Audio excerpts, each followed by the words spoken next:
Non, moi je suis coach.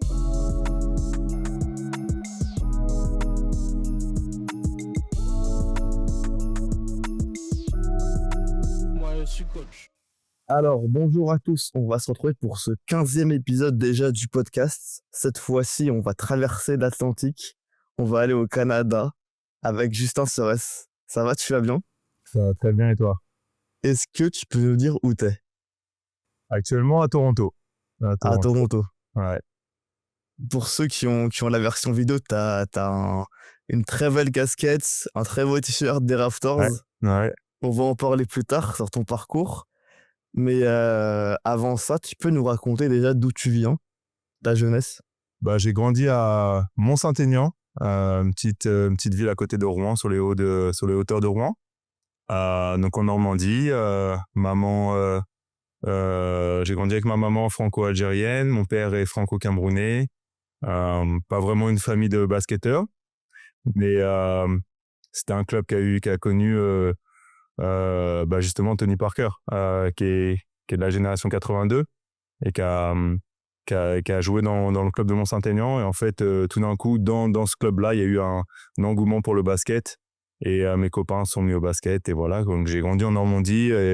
Et c'est comme ça que je me suis mis au basket avec mes gars. T'as joué avec les frères Parker, non? J'ai joué avec Pierre. Pierre, c'est un ami d'enfance. Donc justement, ma première année basket, c'est là où je l'ai côtoyé.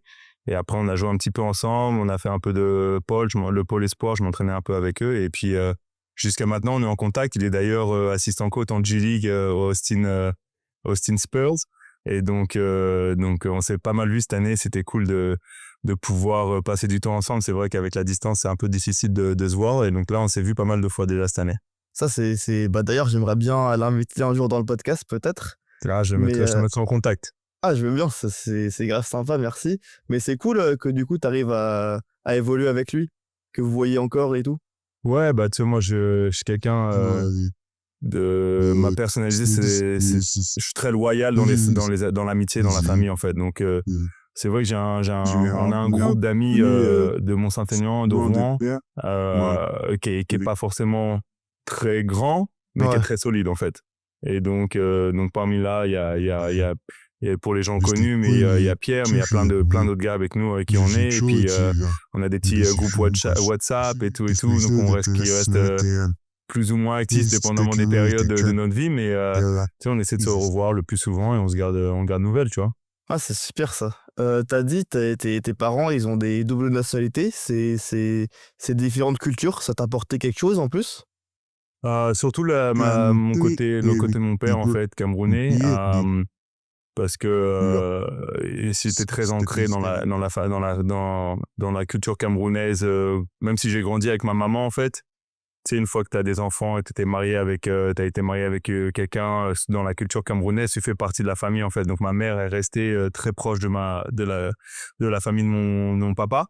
Et donc en Normandie, il y a eu ils sont 8 frères et sœurs dans la famille de mon père, et la plupart sont partis en Normandie ou dans la région parisienne.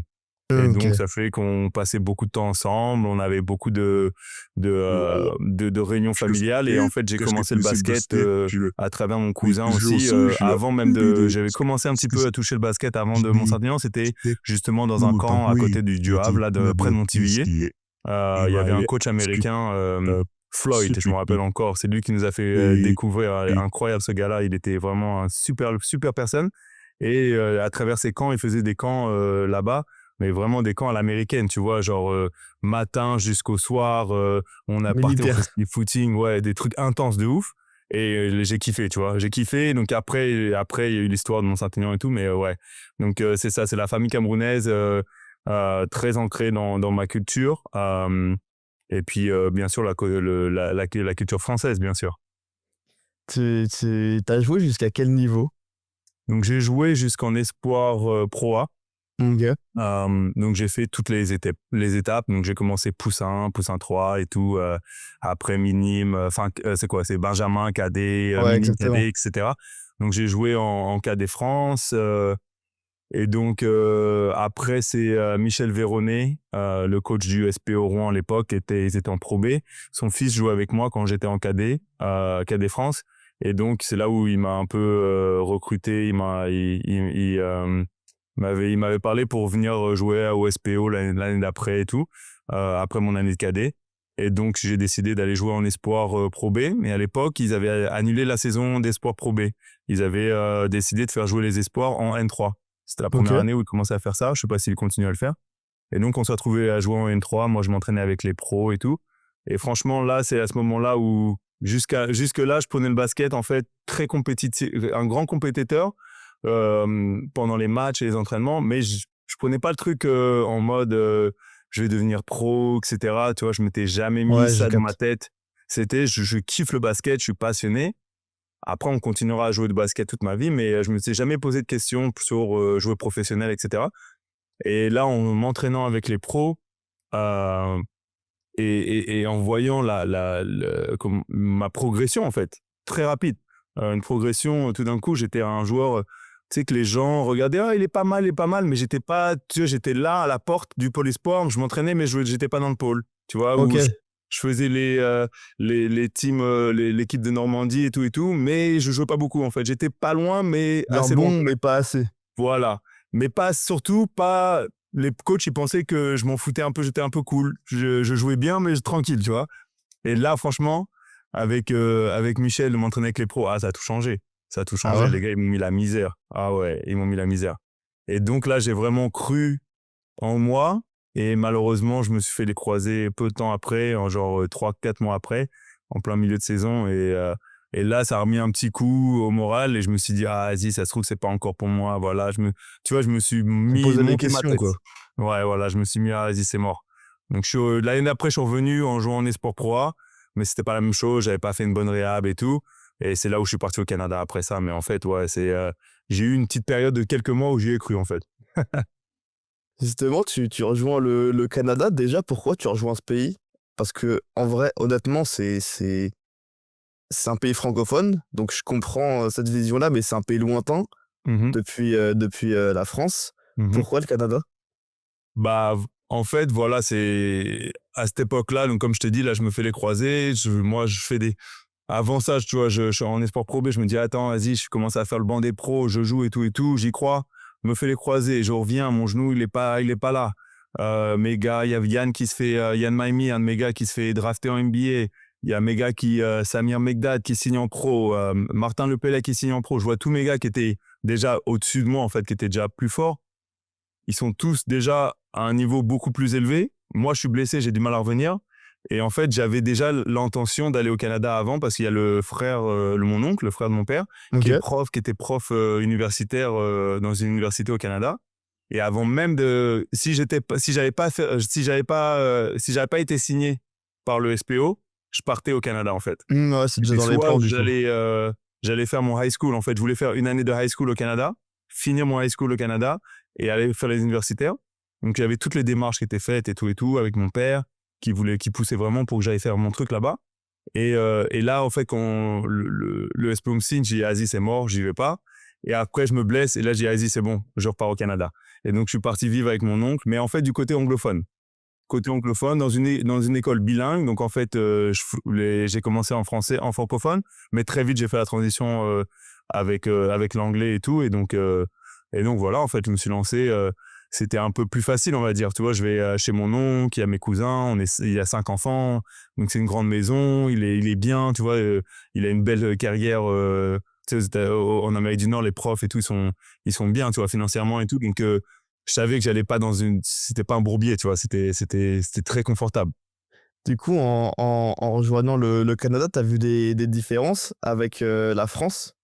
Tu en as forcément vu, mais c'est quoi les plus Ouais, grosses? bah oui, ça c'est sûr. La manière dont les routes sont faites, tu vois, tout est plus grand, tu vois, tout est plus grand, tout est plus large. Les maisons sont plus grandes, tu vois. Moi, j'ai vécu en appartement toute ma vie, tout d'un coup, je me retrouve dans une grande maison, tu sais. Ça faisait un peu Prince of Bel-Air, tu vois, mais Ouais, je version vois très bien. camerounaise, tu vois. Mais tu vois, je suis dans la maison et tout. Je suis le neveu qui vient, mais en fait, les différences, pas trop, parce que j'étais tellement imprégné de ma famille camerounaise Ok, je à capte. Sudbury, là où j'étais, avec Et là, je me suis fait des amis tout de suite, ivoiriens, congolais, tu vois, beaucoup de francophones africains, dans l'université. Après, j'étais avec mes cousins. Après, j'étais dans l'équipe de basket universitaire. Donc, en fait, j'étais il y avait un certain niveau de confort. Mais après, c'est vrai que la culture nord-américaine, c'est pas du tout la même. Tu vois, moi, je suis arrivé, je gueulais tout le temps. Mon oncle, il me dit, vas-y, redescends. On parle pas trop fort au Canada. Les Canadiens, on est très polis. Donc, il y avait toujours une certaine différence. Mais en même temps, c'est l'Occident. Il y avait quand même pas mal de similarités. Et puis moi, j'étais très culture nord-américaine. C'est-à-dire que les films, les trucs, la musique, c'était mon truc. Donc, j'ai pas été trop décalé, en fait. Et au niveau sportif? Bah, j'ai arrêté de jouer au basket pendant 2 ans pour me remettre de mon genou. Puis tu vois, j'avais pas la tête à ça et j'étais vraiment parti en mode faut que je recommence ma vie à zéro. J'étais en mode l'école, faut que je réussisse à l'école en fait. Faut que je fasse quelque chose de bien à l'école, faut que j'ai des bonnes notes. Donc je m'étais immergé à l'école à fond et tu vois, j'ai eu des très bons résultats. Ma mère, il y a le deal avec ma mère, c'était qu'elle me payait mes études là-bas parce que c'était un peu plus cher. C'était le prix d'une école de commerce en France, en vrai. Donc, c'était cher, mais c'était pas, comment dirais-je, Aberrant. voilà, c'était pas les universités nord-américaines, genre à $100 000, tu vois, c'est pas du tout ça. C'était très abordable pour ma maman, mais c'était un sacrifice financier quand même, qui était réel. Et donc, elle m'a dit, bon, t'as la première année, si tu ne sors pas des bonnes notes, tu reviens et tu te démerdes, quoi. Tu vas trouver un job, tu vas commencer à payer tes factures. Donc, le deal, c'était que j'excelle à l'école. Et donc, là, j'étais à fond. On m'appelait Monsieur Bibliothèque. Les gars, mes potes congolais se moquaient de moi. Ils m'appelaient la Sorbonne parce que j'étais à fond dans l'école. Tu vois, pour la première fois de ma vie, j'étais à fond dedans. Et ça m'a donné une certaine confiance en moi. Ça m'a donné une certaine éthique de travail aussi que j'avais pas forcément, surtout au niveau scolaire. Et après, j'ai commencé à rejouer au basket après 2 ans. Justement, au niveau du basket, quand tu as recommencé enfin, tu as recommencé un peu à jouer après ta grave blessure, ça va, c'était pas trop compliqué? Ouais, c'était pas. En fait, j'étais frustré de pas déjà avoir fait le travail en amont.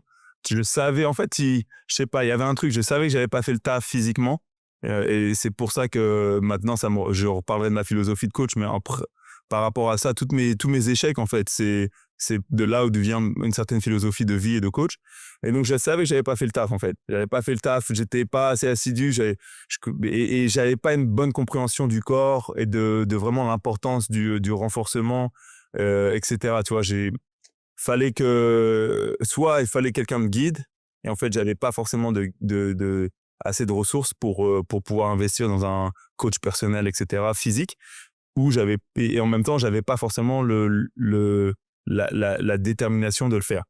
Après, quand j'ai réussi à revenir, quand même, je me suis stabilisé, en fait. Tu vois, mes genoux, j'arrivais à jouer un certain, mais c'était plus du tout la même chose. Plus du tout les mêmes sensations, pas du tout la même explosivité. Et donc là, tu essaies de faire des choses que ton corps peut plus faire. Donc, je m'en suis ressorti. Tu vois, la première année, j'étais sur le banc. Après, les derniers matchs, j'ai commencé à jouer un peu plus. Ma deuxième saison, j'ai été starter sur 20 des 21 matchs. J'avais un rôle un peu de, tu vois, défenseur, à m'a tout faire et tout. Mais tu vois, c'était pas ouf. C'était pas le niveau que je pense j'aurais pu atteindre. Mais après, c'était cool parce que je jouais avec mon cousin qui était dans l'équipe, qui venait de Oh, se c'est faire carré ça. recruter. Je jouais pour un coach qui était francophone, qui a joué pour les Sean Swords. C'est avec quelqu'un avec qui je suis très proche encore, qui a joué pour l'équipe nationale du Canada aux Jeux Olympiques 2000 avec Steve Nash, qui a joué en France. Donc, tu vois, on avait un lien très fort dès le début. Tu vois, on parlait le même langage basketball parlant. Et donc, c'était 2 superbes années humainement, mais basketball parlant, Ouais, franchement, chaud. quand je regarde devant, je me dis, vas-y, j'aurais pu beaucoup mieux faire, et j'ai pas tout donné, en fait. Parce que j'avais pas l'optique, j'avais pas la déter, j'avais pas l'optique d'aller jouer pro, donc je m'étais pas donné à 100%, en fait. Du coup, le basket universitaire au Canada, c'est important? Ou ça reste un sport, parce que là-bas, il y a le hockey, mais le basket, ça prend, on va y revenir plus tard, mais ouais, ça prend de plus en plus de place. Mais toi, à ton époque, quand tu arrives, c'était comment? Franchement, il y avait un vrai niveau. Ah ouais? Il y a tout, et là, ça s'est encore amélioré, mais le niveau est très, Ça dépend des universités. Ça peut aller de mid-major à low-major D1 aux États-Unis.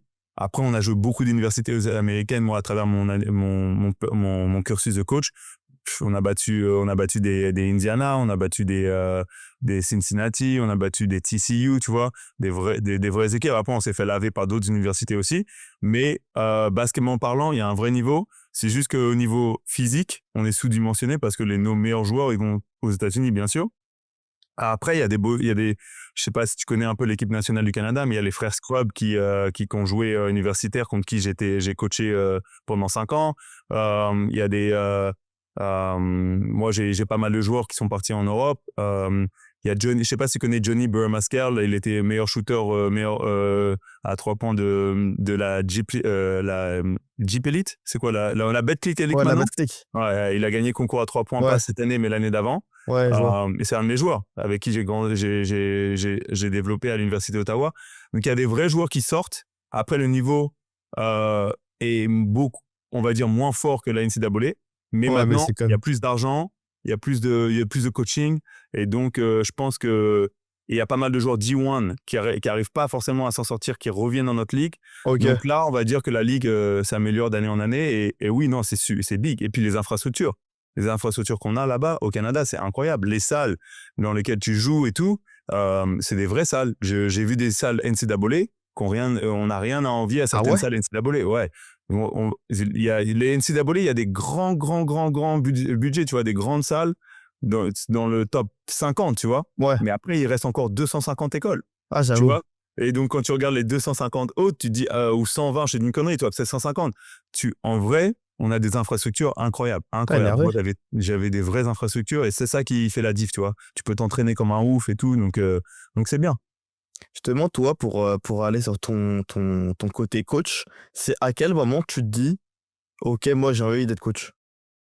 Bah, en fait, il y a eu cette période de 2 ans où j'ai pas joué. J'ai coaché ma cousine au high school. J'ai coaché mon cousin au high school, juste pour passer du temps avec eux. Tu vois, je vivais avec eux, c'était cool. Mais je kiffais un petit peu. Je me dis, c'est pas mal. Après ma dernière année universitaire, comme je te dis, j'avais un vrai lien avec mon coach Sean Swords. Et donc, je faisais des scouting reports, en fait. Juste pour le plaisir. Pour moi, c'était normal déjà, il me demandait de défendre sur le meilleur joueur. Donc, il fallait que je sache sur qui je défendais. Tu vois, ça, c'est le genre de truc que peut-être les nouvelles générations, ils ont peut-être oublié, mais fais tes devoirs toi-même, en fait. Et donc, moi, j'attendais, donc je faisais mes devoirs à côté sur leur bureau, il était là. Et moi, il y avait des petits sièges. Donc, je faisais mes devoirs et tout. Et puis, j'attendais que les coachs m'appellent pour que j'aille présenter mon scouting des équipes contre qui on jouait, tu vois. Puis, j'étais là, je disais, oui, on devrait faire ci et ça. Tout le monde me regarde, tout. Après, ok, merci, Justin, vas-y. Sort. Mais tu vois, je voyais naturellement, c'est maintenant que je le vois, que j'avais cette fibre, en fait. Même en tant que mentor joueur, tu vois, j'étais pas ouf, mais j'étais toujours le grand frère dans le vestiaire et tout, avoir la bonne philosophie, la bonne mentalité, etc. Et donc, je finis mon cursus universitaire, je pars à Ottawa pour faire un master en management du sport. Parce que je savais pas encore je savais que je voulais travailler dans le sport. J'ai fait des études justement pour revenir aux études que je faisais. C'était dans le management du sport. Donc j'ai fait un diplôme à Laurentienne qui s'appelle Sports Administration. Et après j'ai fait un master en Sports Management. Moi je voulais plus l'optique agent, plus front office, scout, des trucs comme ça, tu vois. Mais j'étais pas encore sûr, donc je pars à Ottawa et là je fais une année où je travaille parce que il fallait avoir 1 an de working experience pour pouvoir faire le master. Donc je travaille et je me dis ok, si je travaille, je vais commencer à coacher. Et donc là j'ai appelé le coach de l'université d'Ottawa qui venait d'être juste embauché. Et l'université d'Ottawa, c'est une des meilleures universités point de vue basket, mais aussi c'est une des plus grandes universités au Canada. Donc il y a l'université d'Ottawa à Ottawa et l'université Carleton. Et c'est les 2 gros rivaux jusqu'à présent. D'ailleurs, là, ils viennent de gagner le championnat provinciaux, l'université d'Ottawa. Jusqu'à présent, c'est gros budget, gros big. Et donc, je le contacte et puis il me dit je te connais pas, nanana. Puis j'avais pas fait des grosses stats. Il a dû voir mon profil. Il a dit c'est pas un joueur ouf, nanana. Bref, je l'embête. Et puis il y a mon gars Sean Swords, qui l'appelle, qui lui dit non, lui c'est un bon gamin. Franchement, je sais pas ce qu'il lui a dit, Mais tout d'un coup, je reçois un appel du coach. Il me dit, OK, c'est bon, tu peux faire partie du staff. Même en tant que j'étais en tant bénévole. Hein, je ne demandais pas d'argent, rien. Mais il ne voulait pas de moi. Et il a dit, non, on est déjà... Parce qu'il ne me connaissait pas, tu vois. Et donc, au final, ouais, j'ai mon gars Sean, il m'appelle, il me dit, ah, Justin, c'est bon. Mais par contre, me fais pas... je sais pas s'il m'a dit, mais en mode, en gros... Ça balcon. Tarnis pas mon nom ou me fais Ouais. pas la honte, tu vois. Va, fais ce que tu fais et tu vois, je sais que ça va bien me passer. Bref, de fil en aiguille, je suis resté. Au final, je suis resté 6 ans. Je suis passé de coach de bénévole à first assistant, tu vois, full-time assistant et coach. On a gagné des championnats, ça s'est super bien passé. Mais en fait, moi, je suis arrivé dans l'optique en tant que bénévole. Je voulais me concentrer sur les joueurs. Donc, comme je t'ai dit, c'était le développement. Moi, ce que j'ai vu en France, c'est qu'il manquait de développement individuel. Donc, j'avais des très bons principes de passe, de mouvement, de coupe. Je vois bien le jeu, en fait. Je voyais très bien le jeu, presque comme un meneur, alors que j'ai jamais joué meneur, mais je voyais le jeu comme un meneur. Ouais, Mais je par vois. contre, tout ce qui est individuel, les mouvements, les crosses, les trucs, battre ton gars 1 contre 1, c'était pas mon truc, tu vois. Et donc ça, je pense qu'il y avait un manquement dans mon développement là-dedans. Donc je me suis dit, OK, je vais me travailler avec les gars là-dessus. Et sur aussi la bonne parole par rapport à prendre soin de son corps, l'importance de prendre soin de son corps. Moi, c'est ça qui m'a stoppé en fait. Jusqu'à Ouais, présent, ouais. vas-y, Donc, vas-y. t'avais déjà vécu avec ta blessure, quoi. Exactement, tu vois. Une carrière écourtée parce que j'étais bête et j'étais immature en fait. Immature dans mon processus de prendre soin de son corps.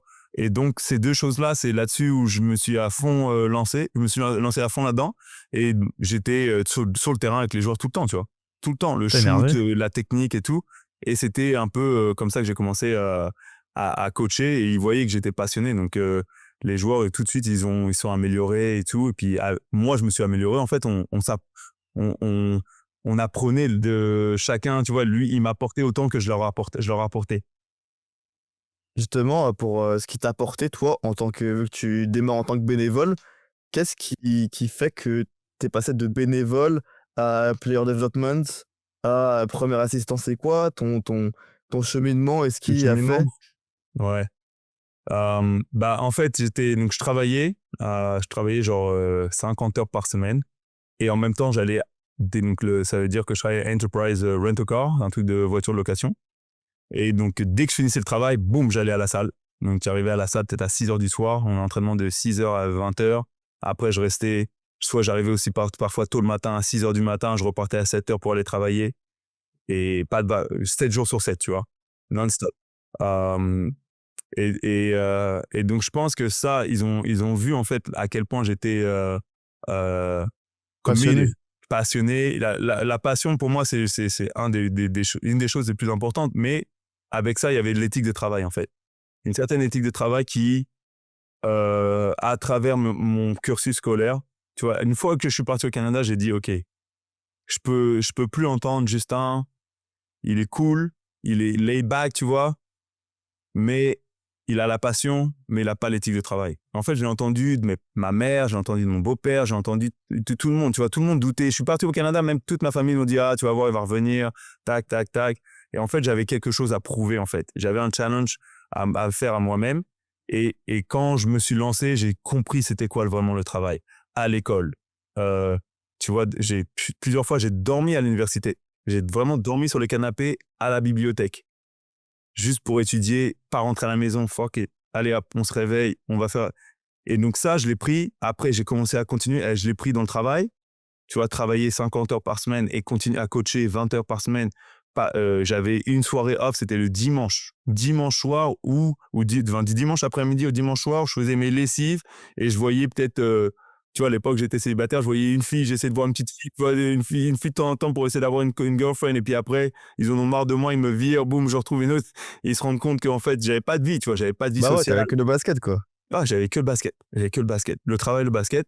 Et donc ça en fait, ça s'est transféré à travers, en fait, euh, les joueurs. Et donc, après, l'année d'après, boum, je me suis mis j'ai eu mon master, enfin, je suis rentré dans mon master. Donc là, j'étais à l'université d'Ottawa. Et donc là, boum, qu'est-ce qui s'est passé? C'est que j'avais encore un peu plus de temps. Un peu plus de temps pour être sur le terrain et tout et tout. Entre certaines classes, boum, je revenais dans le bureau. Donc là, le coach et moi, on s'est liés, en fait. On a lié une certaine relation professionnelle. Et il voyait, en fait, il voyait les progrès, mais il voyait aussi surtout, comme je te dis, la passion et l'envie. Et les joueurs commençaient à s'améliorer. Donc ça, c'est l'année 2. Et l'année 3, en fait, ça a continué. Mais là, financièrement, j'avais un choix à faire. Donc pendant l'été, je suis rentré à Sudbury pour pas payer de loyer et tout. Et je faisais une thèse. Donc je me suis dit, bon, peut-être que je reste à Sudbury. Je me faisais pas payer. À un moment, il y a eu un moment charnière, en fait. Et là, le coach m'appelle, il me dit, écoute, l'université, ils ont débouché des fonds. Je veux que tu sois mon assistant à plein temps. Après 2 ans, avoir passé 2 ans en tant que bénévole avec eux. Et donc là, j'ai pris, boum, le lendemain, j'ai pris mes affaires, boum, je suis reparti à Ottawa, j'ai déménagé, j'ai trouvé un endroit où vivre. Au début, je restais chez le coach, après, j'ai trouvé un endroit. Et donc là, c'est là où j'ai vraiment commencé à plein temps avec eux. Et à temps partiel, ma maîtrise, c'est pour ça ça a pris 3 autres années de finir ma maîtrise parce que j'étais à fond dans le basket, en fait. Je faisais un peu les deux. Et ouais, donc après, dès ma 3e année, en fait, on a eu des résultats. On est allé au tournoi final national. On a été en demi-finale du tournoi en fait, c'est l'Ontario d'abord et après le national, en fait. Donc, on était au Final Four des deux. Et puis, chaque année, on a eu des médailles à partir de ce moment-là, au niveau provincial et national. Donc, on a enchaîné, on était rank. Je crois que dès que je suis devenu lead assistant, on a perdu 7 matchs sur une centaine, tu vois. Putain, énervé. Ouais, on perdait tout le temps contre Carleton. Carleton, c'était eux, ils perdaient peut-être un match par année contre nous, ou peut-être 0. Et nous, on en perdait 2, c'était contre eux, tu vois. C'était vraiment les 2, 1 et 2. Solidifiés, on tapait tout le monde. Et là, c'est là où on a eu des vrais joueurs, on les a développés. Tous ces joueurs-là, ils sont partis en Europe. Il y en a qui ont fait les Jeux Olympiques avec des équipes nationales africaines, avec leur pays double nationalité et tout.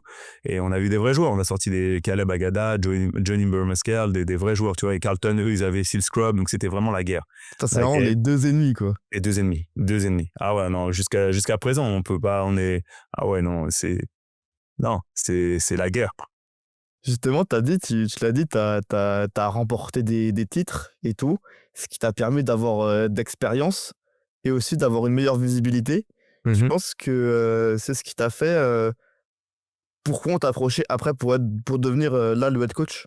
Ouais, bah c'est sûr. C'est sûr que sans cette expérience-là, mais même là, en fait, j'étais pas encore connu, en fait. Ils voyaient Ottawa et puis ils voyaient ce petit, l'assistant francophone avec un anglais un peu, tu vois, vraiment l'accent. Moi, j'ai toujours dit, je vais garder mon accent à vie, donc j'ai mon accent français et tout. Ils me connaissent, mais sans me connaître, en fait. Et après, il y a eu un Team Ontario, en fait, l'équipe un peu comme je te disais, l'équipe de Basse-Normandie, Haute-Normandie et tout. Donc là, c'est vraiment l'Ontario qui me contacte. Je bénévolat avec eux encore. Boum. Encore? J'aide mes week-ends off, j'aide. Je te dis, à partir de ce moment-là, c'est à fond basket, le basket. Et j'ai eu la chance d'avoir déjà des amis, la famille et des partenaires de vie qui ont compris ça, en fait. Et donc, c'était à fond. Donc, je coachais des moins de 15, les moins de 16, les moins de 17, les moins de 19, l'université. Donc, ça fait partie aussi du travail parce qu'il faut recruter tous ces joueurs-là pour pouvoir venir et tout. Et après, Team Canada, je faisais que du bénévolat avec eux sur leur programme. Ils ont un programme qui s'appelle Junior Academy avec des petits. Donc, j'allais là-bas mes week-ends off. Dès qu'il y avait un week-end off, boum, j'allais là-bas. J'allais aider. Donc là, en fait, j'ai commencé à construire mon propre réseau et puis ma propre personnalité, en fait. Donc, c'est mon mentor, mon head coach qui m'avait dit, tu peux pas juste mon assistant, il faut que tu ailles coacher. Ah, ok, ouais. Donc, lui, il me poussait à fond là-dedans. Va coacher ci, va coacher ça, va coacher ci, que tu prennes ton expérience de head coach. Et donc, tout ça accumulé, en fait, le succès d'Ottawa, le dévouement que j'avais pour me développer en tant que head coach, ça a fait un mix qui, quand il y a eu une opportunité en 2016, là, j'étais prêt, en fait. J'étais prêt pour postuler et j'ai eu la chance, parce que vraiment, c'était la chance d'avoir, j'ai failli ne pas l'avoir, en fait, ce poste-là. Ah ouais? Ouais, j'ai failli pas l'avoir. Pourquoi? J'ai postulé, mais mon nom n'était pas encore dans. Il y avait d'autres head coach qui ont postulé, tu vois. Donc, j'étais pas dans le truc. Et je dis à mon boss, je dis à James, tu sais, c'était la 6e année. Là, ça commence à être long et on sent que il sait que je suis prêt à partir, en fait. Ouais, il sait que t'as envie surtout et que tu Ouais. peux. Ouais. Il sait que je peux, il sait que j'ai envie. Et donc, notre relation, jusqu'à présent, c'est une très belle relation. Mais là, ça commence à... Tu vois, je vois qu'il y a de la frustration, en fait. Il voit que je suis frustré. Je fais pas beaucoup d'argent, j'ai 29 ans, je fais à peine... Tu vois, c'est un salaire minable. J'ai dépensé beaucoup d'argent dans mes études. Je pourrais travailler dans dans un domaine du sport et faire beaucoup, beaucoup, beaucoup plus d'argent. À Ottawa, surtout en tant que bilingue. Je me dis, mais attends, frère, je vais avoir 30 balais. Et donc là, je lui dis, il faut que tu appelles le boss de l'Université de Laurier, le directeur. Appelle-le, dis-lui, regarde mon gars, juste donnez-moi une chance. Dis-lui, donne-moi une chance, appelle-moi une interview, tout. Tu sais que je suis prêt. Et je lui prends la tête, je lui dis, tu l'as appelé? Non, vas-y, tu vois, comment t'es? Non. Je lui mets la pression. Je lui dis, moi, de toute façon, je vais peut-être pas revenir et tout. Fais-le pour moi, tac. Je lui mets la pression. Bam. Il appelle. Bien sûr, j'étais pas dans le shortlist. Le gars, il lui dit, OK, j'ai beaucoup de respect pour toi, James, je vais appeler ton gars. Et donc, je pars en week-end avec ma future femme. On va à Indiana voir Yann pendant les playoffs. Et on passe quelques jours avec lui. Et après, on passe la frontière en voiture. Et dès que je passe la frontière, sans te mentir, boum, j'ai un appel d'un numéro que je connais pas. Je dis 519. Je dis, ah, c'est qui ça? Je conduis, je réponds. Et là, il me dit,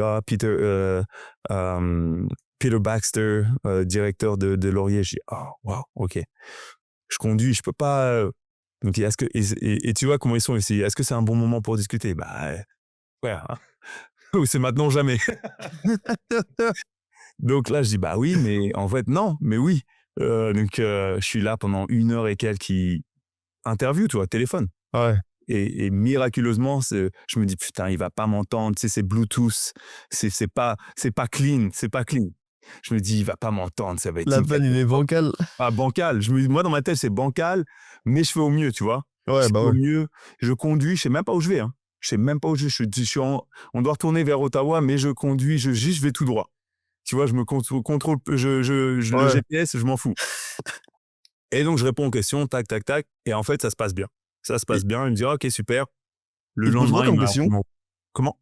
Il te pose quoi comme question? Franchement, il me pose des questions d'interview bateau, tu vois. Ton expérience, OK. les camps. Parce qu'en fait, être coach au Canada, c'est qu'il n'y a pas beaucoup de programmes qui ont des full-time assistants. Donc là, Ottawa, nous, on en avait un, mais il y en avait sur les 18 en Ontario, il y en avait peut-être 3 ou 4. OK. C'est qu'il y avait des full-time. Sinon, le head coach, il fait tout. Il fait les camps d'été, il fait le recruiting, il fait la communication, il achète les gears, tout. T'es vraiment un general manager, t'es le boss de ton truc avec un peu d'aide. Donc moi, j'avais déjà une triple casquette en étant qu'assistant coach parce que justement, James, il m'avait bien préparé. Donc là, je réponds à toutes ces questions d'ordre autre que le basket. Le recrutement, l'école pour les joueurs, faire en sorte que les gars suivent à l'école et tout. Bref, ça se passe bien. Et après, voilà, de fil en aiguille, j'ai une autre interview. Après, ils te font un interview avec ce qu'ils appellent personality assessment. Donc, ils te font un truc genre pour savoir quelle est ta personnalité. Donc ça, il n'y a pas de mauvaise réponse en fait. C'est vraiment ta personnalité. C'est toi, quoi. Voilà. Et donc, si ça ne fit pas, tant pis. Donc là, tu dis, merde, alors ça se trouve que j'ai les capacités, mais peut-être que je ne suis pas la bonne personne pour eux. Mais en fait, j'ai pas la bonne personnalité. Tu vois, j'imagine. Donc, Il faut dire. c'est fou. Donc, mais tu peux pas ne pas répondre comme Ouais, tu veux. bah ouais. Donc, il y a eu cette interview-là. Donc, il y a 1, 2, 3. Et là, finalement, ils me font venir. Et donc là, tu as l'interview. Et bref, je te passe les détails. Au final, j'ai un pote à qui il donne le job à un de mes meilleurs amis dans l'industrie. Il lui donne le job. Le gars veut négocier, etc. Bref, ça se passe... ils se mettent pas d'accord sur le montant, etc. Boum, le gars me rappelle, il me dit, OK, Justin. Moi, je savais pas, en fait. Ça passe une semaine. Je me dis, ça y est, c'est mort et tout, laisse tomber. Et donc, moi, mon pote m'appelle, il me dit, écoute, Justin, j'avais le poste, je l'ai plus, mais je sais que c'est toi le next. Il me donne tous les détails, il me dit, gars, c'est ça. C'est pour toi. Ah, il m'a mis bien. Et donc là, Parfait. quand ils m'appellent, ils me font venir. là, je sais que c'est fini, tu vois. Ils me font venir une deuxième fois, mais là, c'est fini. C'est juste pour connaître tout le monde, tout. Après, je vais chez le gars dans sa maison et puis il me dit, voilà le contrat. J'appelle ma femme, je lui dis, écoute, je me demande, mais je lui demande sans demander. On dit, bon, on va signer. Hein. Et donc voilà, après, à 29 ans, après 10 ans au Canada, je deviens head coach, tu vois. C'est énervé. Et donc ça, c'est vraiment, jusqu'à présent, c'est une de mes plus grandes réussites. Je me dis que 10 ans passés, tu vois, tu as 2 diplômes, tu t'es fait un nom dans la scène basketball alors que personne ne te connaissait. Tu es arrivé avec un genou, tu boitais, tu vois. J'arrivais, je boitais vraiment.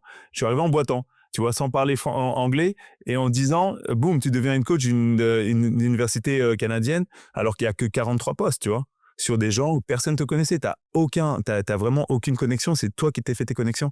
Et donc ça, franchement, je sais que je me lance pas, on dit en anglais give your flowers, tu vois. Je me donne pas seulement mes fleurs, mais là, tu vois, sans arrogance ou quoi, c'est quelque chose que je sais que je suis très fier de ça. Quand tu arrives à Laurier, c'est quoi le niveau de l'université? C'est une bonne fac? C'est moyen? C'est comment? On va dire c'est bon, mais ça a pas. En fait, il y a eu des pics. Il y a un plafond, quoi. Voilà, il y a un plafond. Ils ont toujours fait les playoffs. Donc dès que j'arrive, je me dis il faut que je fasse les playoffs. Ça fait, toujours. Ça fait une vingtaine d'années, ils ont pas loupé les playoffs. Mais ils sont en pleine reconstruction. Leurs joueurs majeurs, ils ont tous gradué. Donc là, c'est une nouvelle vague qui arrive. Le coach vient de prendre sa retraite. Et le coach, je le connais très bien parce que c'était lui qui avait coaché mon coach. Donc c'était le coach de mon coach à l'université, il y a bien avant. Et c'est aussi le père de mon ancien coéquipier à l'université. Donc le gars, je le connais très bien. C'est mon gars. Son fils, c'était mon coéquipier, qui est dans le staff, donc il devient mon assistant. Ok, parfait. C'est un peu une affaire de famille, là, on se connaît, Ouais. tu vois. Donc déjà, en plus, que je passe derrière un coach légendaire, s'appelle coach Peter Campbell, il a coaché Team Canada, coach légendaire au Canada, dans une université qui est une petite fac, mais qui a toujours eu des bonnes performances, qui a toujours été solide. Et donc là, le petit français, là, donc, dès le début, je l'ai ressenti, en fait, que on n'a pas, en fait, les médias, le peu de médias qu'on a, ils n'avaient pas confiance, tu vois. Ils se sont dit, OK, le gars, Bah, c'est un Français, on sait pas qui voilà, c'est. et j'avais pas. Donc, au début, je lisais un petit peu tous ces trucs-là. Et puis, moi, c'est très facile. En fait, c'était pas source de motivation, c'était plus source Tu voulais d'énervement. prouver. Ouais, mais en fait, en lisant tout ça, au début, je lisais un petit peu tous les rapports et tout. J'ai vite compris qu'en fait, les gars, ils sont pas avec moi. Ils font pas du journalisme. Ils sont juste là pour mettre en avant leurs potes, tu vois, parce qu'ils ont des, comment dirais-je, des affinités, tu vois, dans des pseudo-journalistes. Et donc, je me dis, vas-y, laisse tomber. Parle même pas à ces gens-là. Et moi, je me suis juste posé ma tête, tu vois, baisser la tête. J'ai commencé à travailler. Et j'ai dit que te prends pas la tête. Même si les gens doutent, tu vas vite les faire oublier. Et donc, ta première saison, bah, on fait les playoffs. Et on a toujours fait les playoffs. Dès la 3e saison, on fait une saison historique avec le plus de victoires dans l'histoire de l'université. Puis après, j'ai passé 8 ans là-bas, mais on a battu beaucoup de records, que ça soit dans les séries de victoires, dans les points, les trucs, des joueurs référencés qui sont partis en jouer en pro, etc. Donc, il y a eu beaucoup de succès, mais pas que du succès de basket, en fait, du succès financier. Donc, ça veut dire que les camps ont fait beaucoup plus d'argent, du succès dans comment dirais-je, dans le nombre de fans qui venaient voir le match. Ok, ouais, ça crée un engouement, quoi. Un engouement, tu vois, un style de jeu qui était vraiment unique à mon style de coaching. Et donc, ouais, on a fait des très, très, très belles choses. La seule chose qu'on n'a pas réussi à faire, c'est aller au tournoi national. Et il n'y a que 8 équipes sur 50 qui le font. Et on était à un lancer franc de le faire en 2019. Et donc, ça, c'est mon plus grand regret, on va dire. Mais à part ça, franchement, on a fait des très belles choses. On a toujours fait les playoffs. On a fait des Final Four de l'Ontario 3 fois. Et donc, voilà, on a fait des belles performances. On était un petit peu short, mais par rapport à ce qu'on avait, en fait, point de vue budget, point de vue aide, j'avais jamais eu d'assistant full-time assistant. On a toujours eu des gens solides autour de moi qui m'aidaient. Mais ouais, on a eu des beaux résultats en prenant en compte tout ça. Et puis après, les joueurs, ils ont des belles carrières autres que dans le basket. Donc ça aussi, ça me fait plaisir. ta carrière, elle va continuer aussi avec le pays, avec le Canada. Mhm, Tu vas coacher les jeunes. mhm. C'est une fierté que tu as eue, que le pays où tu es allé quand tu avais 20 ans, et bah, il t'appelle pour dire vas-y, viens coacher nos jeunes à nous.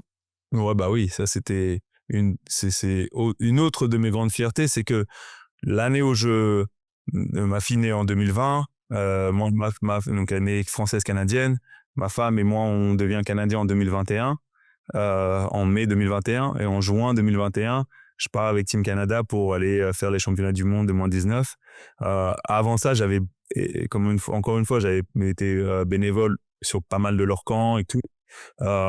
Et depuis, ça faisait peut-être une dizaine d'années qu'en fait j'étais bénévole avec eux. Et j'avais jamais eu ma chance. Mais sans rancœur, tu vois, j'étais content. Tu vois, j'étais super content déjà juste d'être bénévole pour Team Canada. Bah, Moi, je c'est un kiffais truc en de fait. fou déjà. Ouais. Je kiffais d'être dans l'environnement. J'apprenais de mes Ouais. collègues, enfin, de mes peers, comme on dit. C'était cool.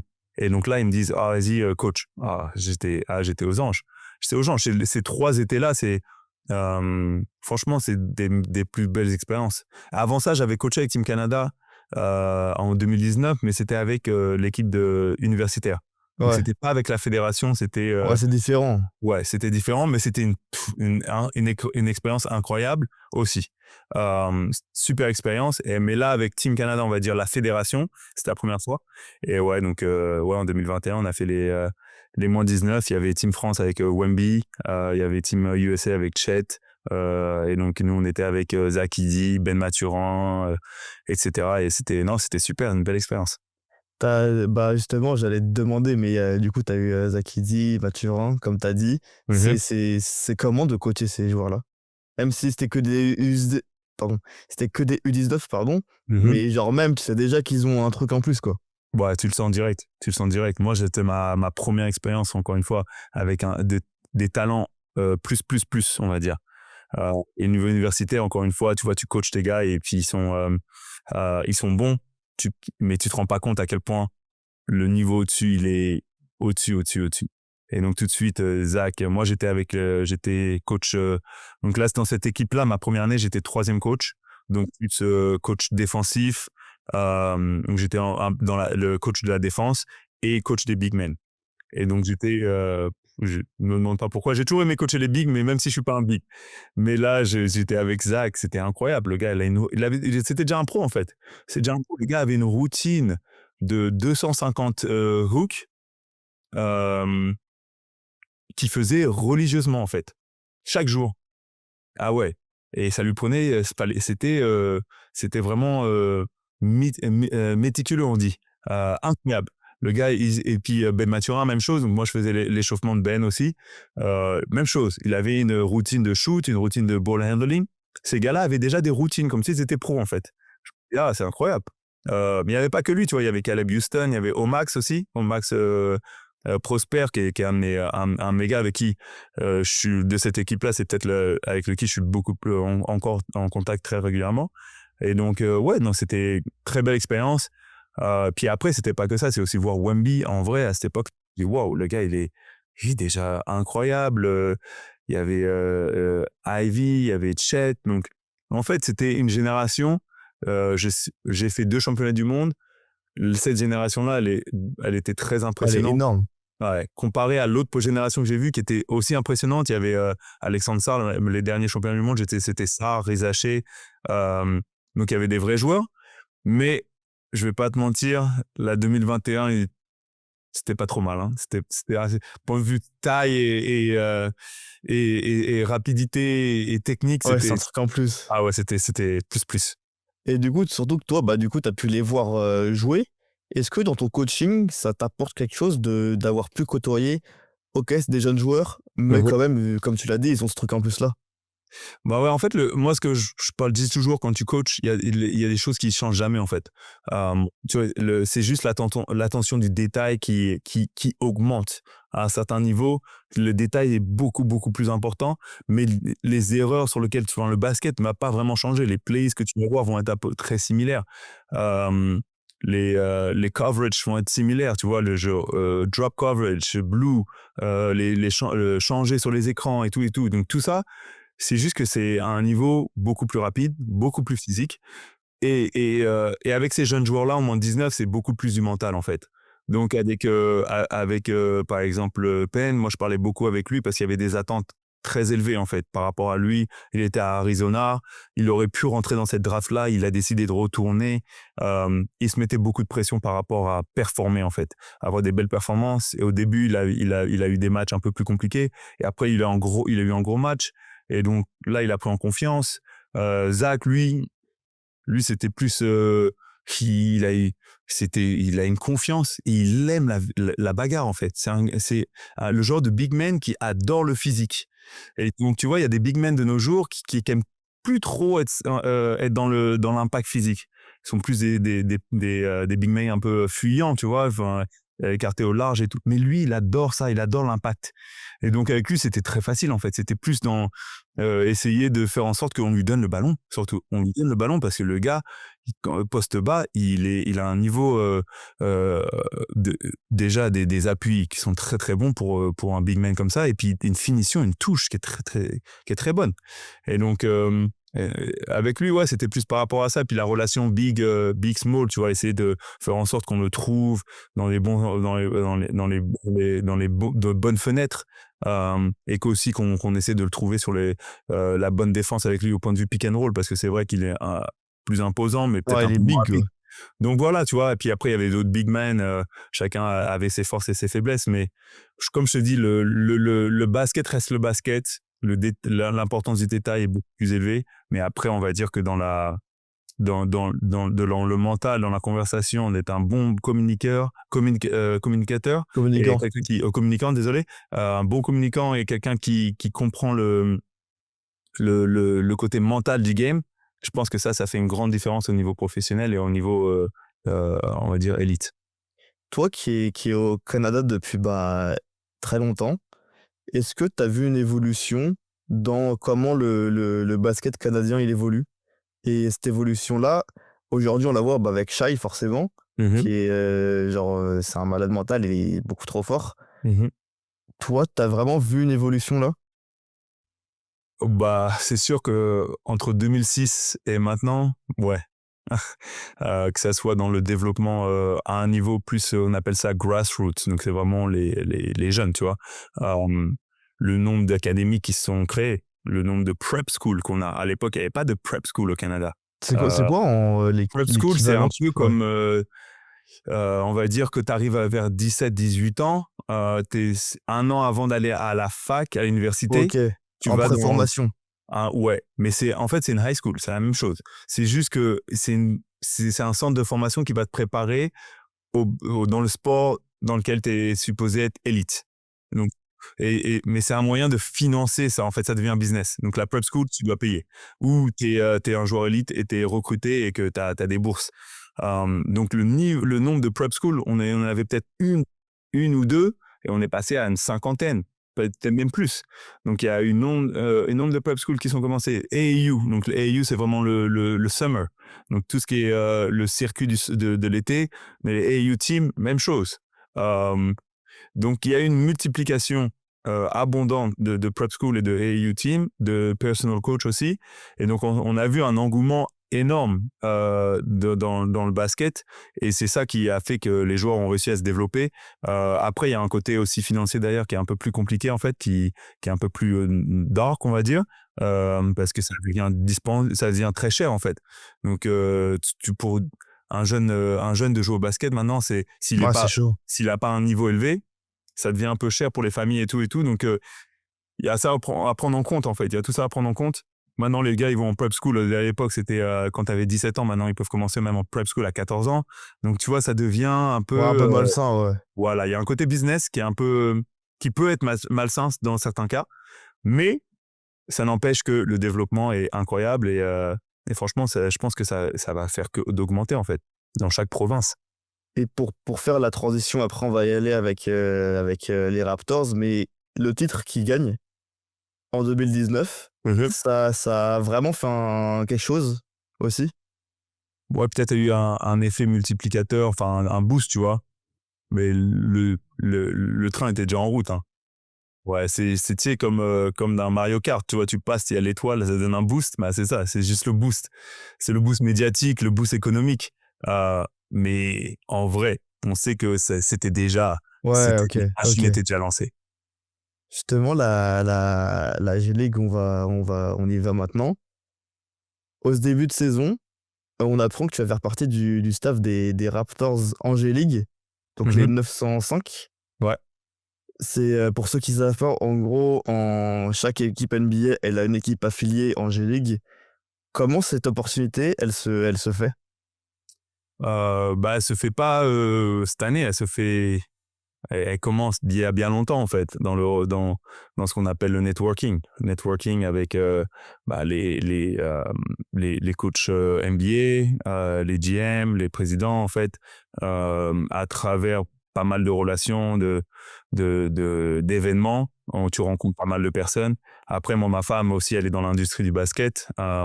C'est quand on a déménagé à Toronto, elle a commencé à travailler avec les 905 justement, dans le côté administratif plus et dans tout ce qui est communautaire et on va dire les événements que les joueurs font, tu sais, en dehors de l'écran, etc. Après, elle a aussi maintenant elle travaille pour l'organisme à but non lucratif de Masai Ujiri qui s'appelle Giants of Africa. Donc elle est dans l'industrie, enfin elle a toujours travaillé un peu dans le sport et donc elle a un certain relationnel, moi j'ai mon relationnel. En fait, ensemble, on connaît pas mal de monde, donc ça a aidé, mais c'est pas ça. On va dire que c'est relationnel, je l'avais déjà il y a 10 15 ans en fait. Donc il a fallu que je fasse mes preuves, il fallait que je me développe. Donc voilà, après euh, là cette année, les Raptors ont vraiment voulu mettre un peu plus d'accent sur le développement des joueurs en G League. Euh, Surtout, ils ont drafté un joueur qui s'appelle Ulrich Chamché, camerounais. Donc tout de suite, il y a l'affiliation camerounaise avec moi, même si ça se voit pas trop. Euh, j'ai quand même pas mal de compréhension de la culture camerounaise, africaine en général, surtout Afrique de l'Ouest. Et donc quand ils ont drafté Ulrich, Masai m'a appelé, il m'a demandé si j'étais intéressé pour peut-être les aider dans le développement d'Ulrich en G League, etc. Sachant qu'il allait beaucoup jouer en G League. Mais surtout aussi pour aider en fait dans le développement des joueurs en G-League. Tu sais, ils voyaient que ça faisait quelques années que j'avais commencé à coacher avec Team Canada et tout. Et on était en fait en communication, mais vu que c'était plus une communication amicale et plus mentor. Donc je lui posais des questions, je lui demandais son avis sur pas mal de choses, etc. Donc on était en communication une fois de temps en temps. Euh, et je pense que je suis resté en fait dans sa tête en fait. Et le jour où il s'est dit ah putain peut-être que le gamin là il pourrait être là. Et après voilà, il m'a demandé de venir faire des entretiens. Donc voilà, c'est comme n'importe quel poste, hein, tu fais des entretiens avec Darko, le coach NBA, tu fais un entretien avec le GM, tu fais un entretien avec Drew, le head coach de la G League, tu fais un entretien avec Masai et faut que tout le monde donne son aval. Et donc voilà, après de fil en aiguille, boum, cet été, ils m'ont contacté, ils m'ont dit ok, c'est bon. Et voilà, donc là, je finis ma première année avec eux. Et franchement, ça se passe super bien. On a eu des très bons résultats à un moment donné. Là, c'est un peu plus compliqué. Ulrich est blessé malheureusement, donc depuis qu'il s'est blessé, on a beaucoup de mal. Et on voit que l'importance d'un jeune de 19 ans dans notre équipe. Mais autre que ça, le développement des joueurs, je pense qu'il est dans la bonne direction. Tu vois pas mal de rookies des Raptors qui ont fait la navette et qui performent très très bien. Donc on est très content pour ça. Il y a longtemps, du coup, enfin, il y a longtemps maintenant, il y Mhm. a par exemple Von Vliet, il y a Siakam qui sont tous passés par la G. Du coup, la franchise, elle travaille de fou sur son équipe Angélique, contrairement à d'autres. Mais du coup, ta relation avec le board, que ce soit Darko, le head coach, Mhm. des Raptors, vous communiquez aussi ou c'est plus. C'est plus le GM et le head coach qui va Ok. communiquer. Tu vois, on se voit. Hier, par exemple, j'étais au match des Raptors. On avait un jour off, donc on est parti là-bas. On communique. On communique en fait aussi beaucoup avec les coachs. Donc ça veut dire qu'un coach NBA aura un certain nombre de joueurs. Donc par exemple, moi j'ai Ulrich. le coach des Raptors qui est associé à Ulrich, moi et lui, on est en conversation. C'est-à-dire qu'il est avec moi, je lui envoie des rapports. À chaque match, on envoie des rapports. Tu vois, on travaille ensemble. Donc, il y a des communications qui sont faites plus par rapport à ça. Après, notre head coach va être en relation avec Darko, bien sûr. On est, tu vois, c'est plus comme ça que ça se passe. Tu vois, chacun a vraiment ses lignes de communication claires, nettes et précises. Moi, je m'envoie mes rapports à Drew. Drew envoie ses rapports. Donc, c'est comme ça que ça se passe, tu vois.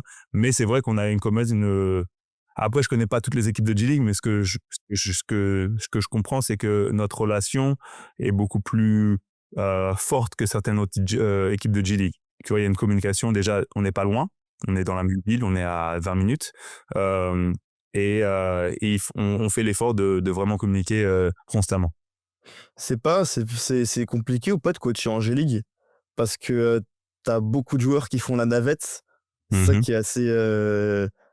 Enfin, genre, moi, je connais, mais venu de France, et bah, c'est un système un peu compliqué. C'est à tout moment, il y a un joueur qui peut aller avec l'équipe A et à tout moment, il peut redescendre en G-League. Du coup, c'est pas compliqué. Ouais, on va dire que on peut dire compliqué, mais en fait, c'est un ajustement, en fait. Il faut être tout le temps prêt à ajuster, en fait. À ajuster tes rotations, à ajuster un peu ton game plan, sans vraiment changer exactement comment tu joues, parce qu'il faut rester dans un certain type de jeu approprié pour l'équipe Raptors. Et donc, tout ça, en fait, faut être... Moi, je pense que ça te rend meilleur en tant que coach parce que tu es beaucoup plus flexible. Beaucoup plus flexible et t'es prêt t'arrives à penser, en fait... sur l'instant T, quoi, sur le moment. ouais, sur l'instant T et voilà. Donc moi franchement, j'ai jamais connu ça. Donc au début c'était on va dire un peu surprenant, mais très vite j'ai beaucoup aimé en fait. Beaucoup aimé ce style parce que c'est toujours on est comme même là l'emploi du temps peut changer à n'importe quel moment en fait. Donc mais c'est pour ça que par rapport à l'entretien on sait jamais, je t'envoie un message, peut-être que ça va changer, tac, faut rester prêt. Et donc moi j'aime bien, c'est cool, je pense que c'est un challenge en fait. Faut le voir comme un challenge et faut pas le voir comme un burden, on dit ça en anglais, comme quelque chose de négatif en fait. Faut le voir comme quelque chose de positif, faut rester sharp. Juste avant de terminer cet épisode, ce que j'aime bien à la fin, c'est de voir le futur et les objectifs. Toi, tes objectifs perso cette saison, c'est quoi? Bah là déjà finir la saison au top. Là on est, comme je te disais, on a sur une série de défaites de 9 défaites là, donc faut qu'on réagisse, faut qu'on trouve les moyens de réagir en fait avec les joueurs qui nous restent, mais et puis en espérant faire les playoffs. Ça reste toujours dans l'optique, tu vois, de faire les playoffs et d'essayer de faire un petit run à la fin. Mais après, que ça soit plus général, c'est vraiment continuer à développer les joueurs. Tu vois, il y a beaucoup de nos joueurs qui ont eu des two-way, des contrats qui sont partis à OKC, etc. Donc c'est ça la G-League en fait. C'est que malheureusement, tu développes pour pas garder le joueur. Tu développes pour puisse accéder à son rêve qui est l'NBA, et donc ça on a réussi à faire ça cette saison et continuer dans cette optique là et puis continuer à se développer. En fait, j'ai beaucoup appris cette saison et c'est ça que je cherchais. Ça faisait 8 ans que j'étais head coach sans vraiment avoir un full staff autour de moi, et donc tu vois c'est plus difficile que d'échanger, de se challenger. Et donc là, on a un vrai staff qui, tout le monde a ses qualités et qui apporte chacun des idées qui sont très intéressantes. Et en fait, ça nous challenge tous les jours. Et donc ça aussi, ça j'adore. Tu vois, travailler avec tout le monde. Donc voilà, donc c'est comme ça, finir là-dessus. Puis après, bien sûr, c'est d'être signé. Hein. Les contrats NBA sont très courts et donc le but, c'est de revenir l'année prochaine. Et je pense que moi personnellement, je suis fier du travail que j'ai apporté cette saison et que je pense que ça va s'écouler sur une année une année 2 et plus si affinité, comme on dit. Et dans le futur, toi, tu te vois continuer à tisser ta toile au Canada, à t'intéresser au basket FIBA, à participer au développement du basket en Afrique avec la balle, par exemple. Tu te vois quoi? Tu te vois où? Beaucoup de choses, ouais. D'abord, là, pour le moment, il y a le train, en fait. Tu sais, il faut prendre le train. Donc là, je suis dans le train Ouais, là, G-League. t'es dedans, là. Tu vois, donc là, je suis dedans. J'ai envie d'y rester. on va voir qu'est-ce qui se passe. Est-ce que j'aimerais bien aussi faire l'expérience NBA à un moment donné. Donc, puis c'était quelque chose qui était sorti de ma tête un peu. Tu vois, j'avais beaucoup de connexions. Ça faisait pas mal d'années que j'avais fait des entretiens et tout. Et puis je me suis dit, peut-être c'est pas pour moi. Et quand je me suis dit, c'est pas pour moi, là, on m'appelle, on me dit, peut-être que c'est pour toi. Donc, tu sais, on sait jamais, en fait. On sait jamais. Moi, je continue à travailler avec toujours la même rigueur, la même éthique de travail et la même passion. Et après, moi, le but, c'est vraiment d'accéder en NBA, être assistant coach en NBA. Et après, continuer à faire ça un petit bout de temps, que ça soit, en espérant que ça soit à Toronto. Moi, ça serait mon j'aime pas dire mon rêve parce que c'est plus mon but en fait. Mon Ouais, but ton goal. c'est de rester à rester à Toronto, en NBA à Toronto. Après, je suis bien sûr, on est où? Si c'est la NBA, c'est la NBA, la bien belle, que ce soit Utah ou n'importe où, t'y vas, tu vois. On va pas dire non. Voilà, tu peux pas dire non. Mais au bout d'un moment, tu vois, il y a aussi l'Afrique qui m'appelle. Je sais que j'aimerais bien continuer à me lancer un peu plus, que ça soit pendant la saison off-season. Donc ça, c'est vraiment quelque chose sur lequel je travaille. J'aimerais bien partir au Cameroun, faire certaines choses, au Bénin avec Yann, continuer à faire pas mal de choses en Afrique de l'Ouest, etc.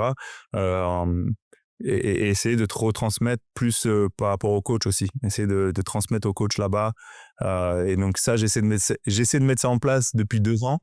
Et à chaque fois, il y a un truc qui arrive en fait. Là, il y a eu des raisons personnelles malheureusement avec familiales cet été au Cameroun qui m'ont empêché de faire certaines choses. Et puis après, il y a eu aussi l'appel en G-League. Donc, j'ai pas pu faire ce que je voulais faire en Afrique cet été. J'espère cet été, l'été dernier, donc j'espère cet été pouvoir repartir sur le continent et redonner un peu là-bas. Donc voilà. La ball, tu regardes? La BL, je regarde attentivement, bien sûr, avec Yann qui a investi Ouais, c'est pour ça. dans la BL.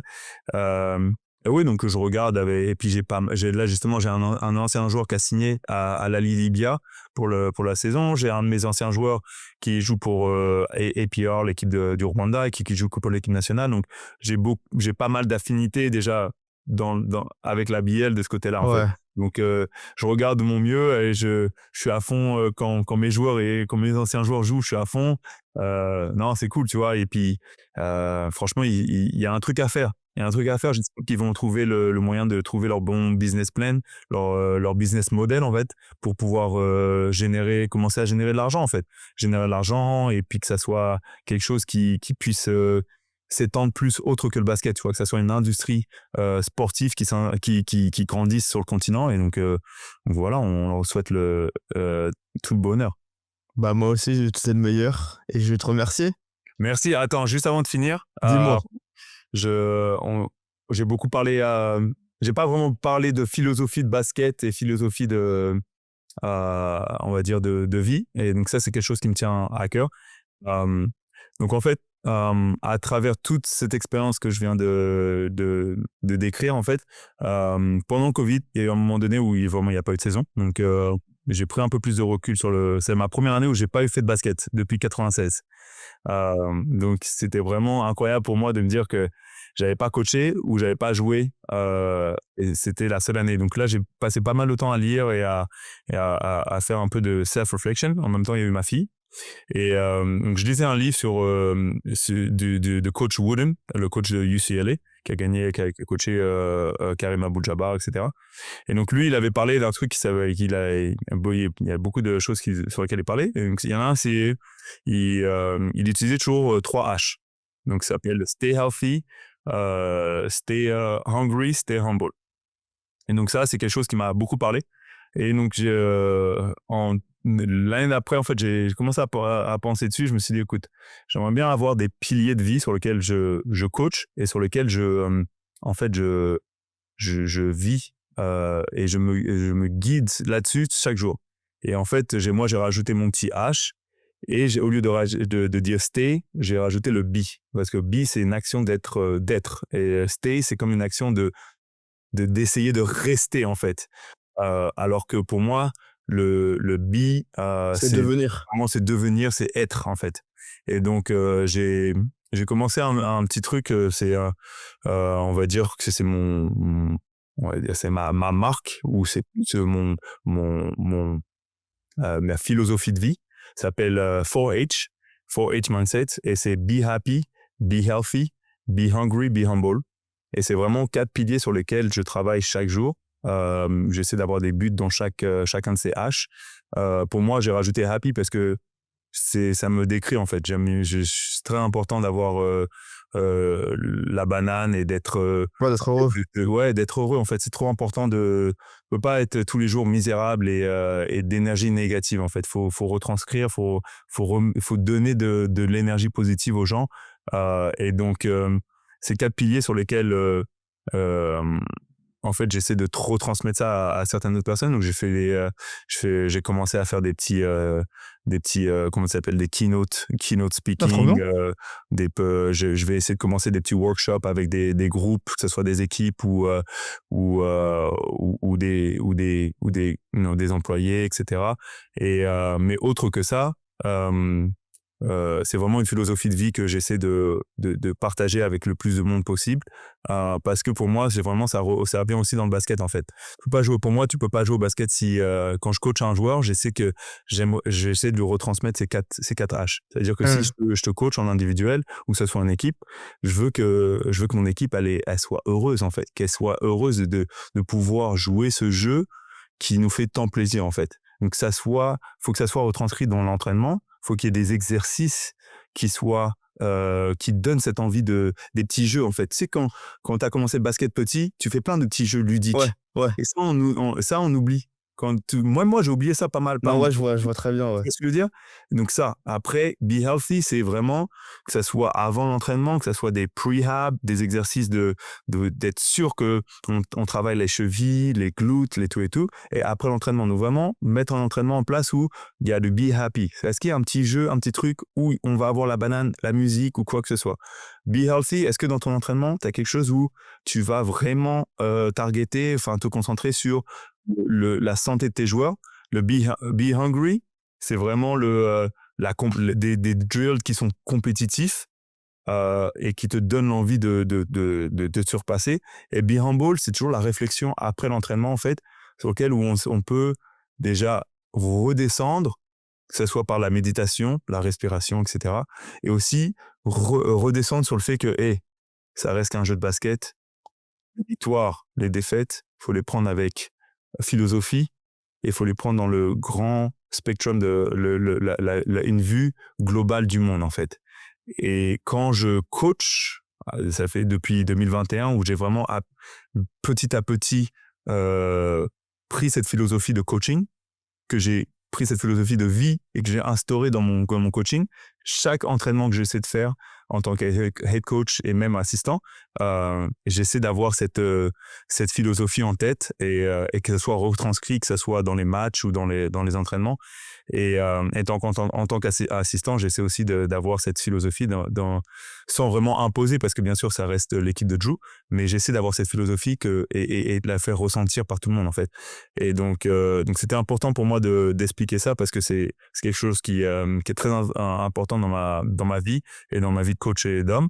Et donc voilà, donc je t'enverrai l'Instagram de 4H. Ouais, bah je le mettrai en description, ouais. Voilà, c'est quelque chose que j'ai commencé cette année sur les réseaux. Je suis pas super actif encore, mais petit à petit, je sais que c'est vers là que, quand tu me demandais le futur, pour moi, le futur, c'est 4H Mindset. C'est là-dessus que j'ai envie d'aller tu vois, quand je suis un peu plus vieux et que j'ai vraiment une certaine expérience, c'est là-dessus que je veux aller là-dedans et vraiment faire des retreats, des choses comme ça, qui vont pouvoir aider les gens à se ressourcer, se reset, en fait, à un certain niveau où c'est important d'avoir une vie, on va dire, très balancée, en fait. Donc voilà. Bah, je mettrai tout en description, c'est normal. J'apprécie. C'est normal. Bah, je vais te souhaiter le meilleur. Merci beaucoup. Et à bientôt. Non, moi je suis coach.